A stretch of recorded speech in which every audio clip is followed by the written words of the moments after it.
Yeah, thanks very much for that. Good afternoon, everyone. Welcome to today's NASCAR Cam video teleconference. We're in advance of Sunday's NASCAR Sprint Cup Series race at Infineon Raceway out in beautiful Sonoma, California. The race is the Toyota Save Mart 350. Special guest today, driver number 47 Clorox Kleenex Toyota, Marcos Ambrose, who in just a very short time, a few seasons in NASCAR, he's established himself as one of our sport's premier road racers.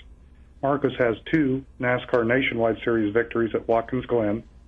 Last year, in Sprint Cup, he was second at the Glen and third at Infineon.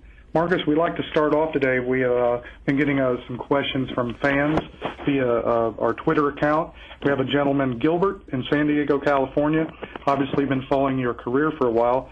He wanted to know if you could maybe tell him a little bit about the horsepower difference between the V8 supercars you drove in your native Australia, the cars you drive now, and then maybe if there's any other similarities between the two cars on the racetrack. Sure. Well, both are basically pushrod V8 engines. We use a cast block on the car I used to drive back in 2005 was based off a Windsor block from the Ford side. They run fuel injection, 75,000 RPM, 7,500 RPM rev limit. They basically run a slightly detuned cup-sized motor, and we're really all about a lot of torque from those motors. 6-speed gearbox really helps from 2 get off the corner. Road racing only, so you've got to balance the car out for bottom end as well as the top end speed that you need on the high straights. It's a really great series, V8 supercar, but I came to America to basically up-spec. It's bigger crowds, bigger events, bigger prize money, bigger responsibilities too, and so the style of racing is very different between the two. In NASCAR, you're racing every week. You're racing on ovals predominantly. When you do get a NASCAR onto a road course, they're really hard to get a handle because they have, different style suspension with the truck arm rear ends and the bump rubbers on the front. They're a very heavy car, whereas a V8 supercar is a little lighter, less power, but they handle better. All right. Thanks for that opener. Appreciate that. And we have a great media turnout today. So we'll go to the media for questions now for today's NASCAR Cam guest, Marcos Ambrose. Thank you. The floor is now open for questions. If you do have a question, please press star 1 on your telephone keypad at this time. If you're using a speakerphone, we ask that while posing your question, you pick up your handset to provide favorable sound quality. If at any time your question has been answered, you can remove yourself from the queue by pressing 1. Again, ladies and gentlemen, if you do have a question, please press star 1 on your telephone keypad at this time. Please hold while we poll for questions. And our first question comes from Kerry Murphy from The Final Lap. Please state your question. Hey, Marcos, while we're talking about differences between Australia and here, I wanted to find out, since you've been racing in NASCAR for a while and you got your share of ovals under your belt as well, do you feel maybe more comfortable on the ovals now than you do the road courses?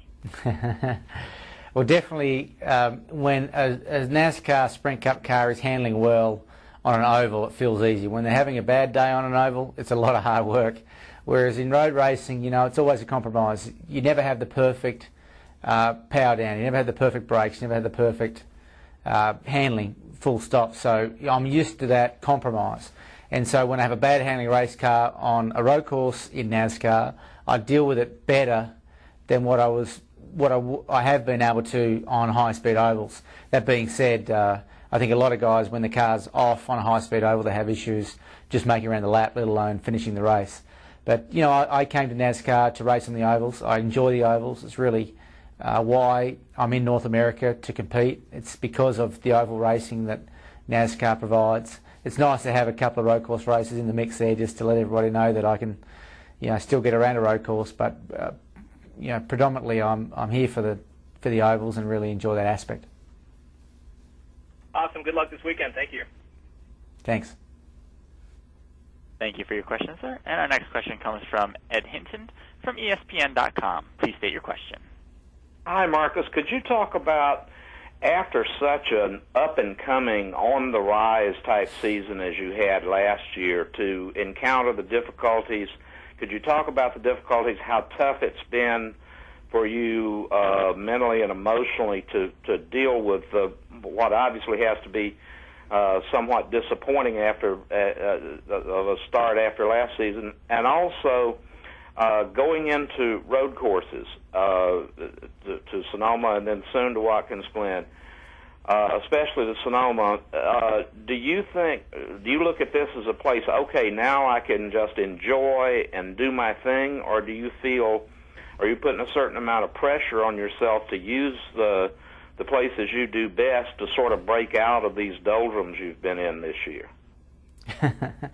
Well, it's been a really tough season, there's no doubt about it. We've had a couple of non-finishes with mechanical problems. We've had a points penalty, 150-odd points there from a few races back, which hurt us in the points table. We've had a lot of non-finishes through crashes, some my fault, some not. So we've got a lot of things going on. Sure, my confidence has been hit, our team confidence has been hit. We had a breakout season last year. We always were kind of trying to keep in check the expectation because we knew that 2010 was going to be a challenge, just knowing our position. We're a single car team, getting customer support from Michael Waltrip Racing, and so we are still fairly independent, and we've got the troubles of every independent team that's trying to run out there on the racetrack against these super teams. So we wanted to keep everything in check, but that being said, we've definitely underperformed to our own expectations. And I'm looking to hopefully, last week was good. We finished 15th after some early problems, and that hopefully will then, leapfrog us into a good weekend at Sonoma. And then if we can, finally get back up into the front, it might start us on a roll and get the confidence back that we need as a team. Do you feel any extra pressure to do well at Sonoma, or are you just going to enjoy road racing as you know it? Well, there's pressure every week, so whenever you're running badly, you've probably got more pressure than when you're running well. So we expect to run well at Sonoma. We should be somewhere in the top 10 in practice, qualifying, trim, which sets us up well for the race. In the race, it is what it is. If you get caught up in someone else's problems, so be it. But you just put your best foot forward and try and apply yourself. So I think that a race like Sonoma this weekend, I'll actually be breathing a little easier, knowing that it's my forte. It's what I've grown up doing. I should have as good a chance of any of running at the front any time I've been there, and I've run at the front both years I've attempted the race. We've done a lot of practice, we've done a lot of research in our car, we've done a lot of development. Fingers crossed it's going to work out. And one more quick thing. I was just talking to Brad Doherty on the phone a while ago, and he is very concerned that you guys are down on horsepower to the Gibbs Toyotas and to the other makes. Do you think restarts might be especially tough for you? Is that a concern for you because of being down a little bit on horsepower, restarts on the road course? Well, firstly, I can't complain about my package. I've got a dream job. I've got awesome equipment from MWR. They supply us fantastic equipment, personnel, and services. TRD trying their hardest on the engines. We've had issues. We're working through them. We're a good group. I've got no complaints about the effort that's going into our package and what I've got. We've got enough stuff to run right at the front every single weekend. So there's no complaints there from me. And even if we did have issues like you're talking about with engine, at Sonoma you're not even using top gear. So it's all about forward drive. It's all about good car handling.